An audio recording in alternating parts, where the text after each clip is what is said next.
ప్రపంచం అంతా దొంగ నా కొడుకులు. నిజంగా నాకు కంట్లో నీళ్ళు వస్తాయి. దొంగ నా కొడుకులు అండి. దొంగ ఎవరిని నమ్మడానికి వీల్లేదు. ఎవరిని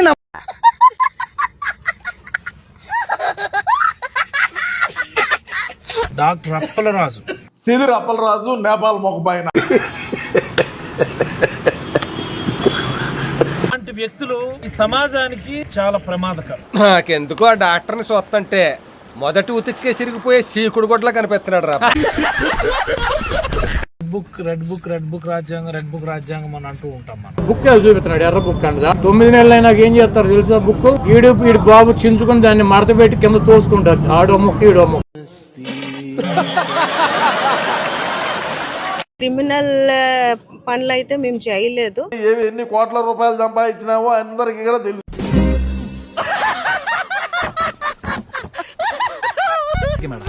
రాను రోడ్డు ప్రమాదాలు బాగా ఎక్కువ అవుతున్నాయి. మరి ఆ రోడ్లు వేయటంతో స్పీడ్ పోతున్నారు. రోడ్లు వేయకూడదని చెప్పాలి నువ్వు.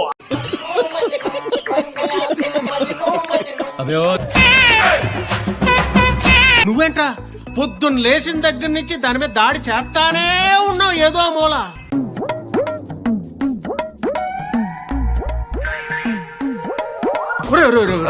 ఈ ప్లేట్ తీసుకుని కిందకి వెళ్ళిపోండి ప్లీజ్.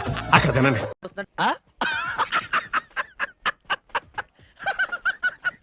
నెలల్లో ఈ ప్రభుత్వం ఇచ్చినటువంటి ఈ 10 డిగ్రీలు. నువ్వు అప్పలరాజు పప్పలరాజు అంటే ఏంటో అనుకున్నాను. ఇంత ఎర్రి పప్పని తెలియలేదు.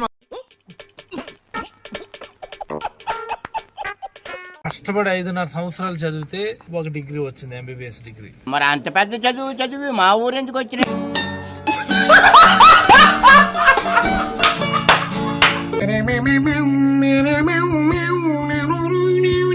ఈ ఆడవాళ్ళకి పని వాటాల బియ్యం ఏరుకోవడం. ఓయమ్మా చాలా చిన్న సెకండ్ ఎవరా నీలో నా బట్ట. నేరాలు ఈ సెక్షన్ నమోదు చేయడాన్ని మీరు ఏ విధంగా చూస్తారు? మీ దుంపలు మీరు ఎక్కడ తయారయ్యారా బాబు? ఈ రోడ్డు ప్రమాదాల్లో మా అబ్బాయి ఉన్నాడా, సిద్ధు ఉన్నాడా, ఇది పక్కన పెట్ట. వచ్చిందయ్యా వయ్యారి. నీకు అర్థమవుతుంది మొత్తం పార్టీ కోసం ఎంతగా సార్ పనిచేశారు. నీ కుమారుడికి బ్రహ్మాండమైనటువంటి ఒక మార్గం వేశాడు. బుల్లెట్ బండితో మార్గం వేశాడు.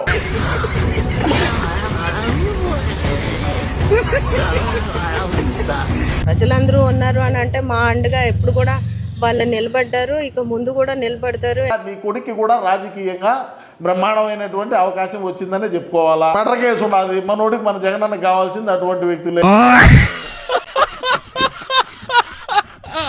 తండ్రి కూడా చేరారు. ప్రభు హరిరామ్ కృష్ణరాధం జగన్మోహన్ రెడ్డి ఎంత ఘోరం జరిగిపోయిందిరా. యాక్సిడెంట్ చేశారు. యాక్సిడెంట్ చేసినప్పుడు ఆసుపత్రికి చేర్చి ఆ కుటుంబాన్ని ఆదుకోవడం మానేసి రాను రోడ్డు ప్రమాదాలు బాగా ఎక్కువ అవుతాయి. రాను రోడ్డు ప్రమాదాలు బాగా ఎక్కువ అవుతాయి. మా అబ్బాయి ఉన్నాడా, సిద్ధు ఉన్నాడా, ఇది పక్కన పెడితే. అబ్బా చెప్పుండ్రా అంటే చెప్తారు గింత పొడు. నడిపింది అప్పలరాజు కుమారుడేనన్న విషయాన్ని పెట్రోల్ బంక్ సిబ్బంది ట్రీట్మెంట్ చేసిన డాక్టర్లు గుర్తించారని రిమాండ్ రిపోర్ట్ లో రాశారు. నేను నిరపరాధిని ప్రూవ్ చేసుకోవడానికి అన్ని దారులు మూసుకుపోయాయన్నమాట. కేసు అని తీసుకున్నప్పుడు ఆ ఇన్వెస్టిగేషన్ యాక్సిడెంట్ కేసు కింద చూసుకోవాలి తప్ప సైడ్ వేసేసి క్రిమినల్ కేసు, మర్డర్ కేసు. అది కరెక్ట్ అని నేను అంటున్నా. మీరు అన్నారు, నేను కాదంటున్నాను. నేను అంటున్నా నేను కాదంటున్నా. నేను కరెక్ట్ అంటున్నా. నేను కరెక్ట్ అంటున్నా. అయ్యో దివాళీకి ఫుల్జోడి అన్ని చేయాల్సిన అవసరం మాకు లేదు.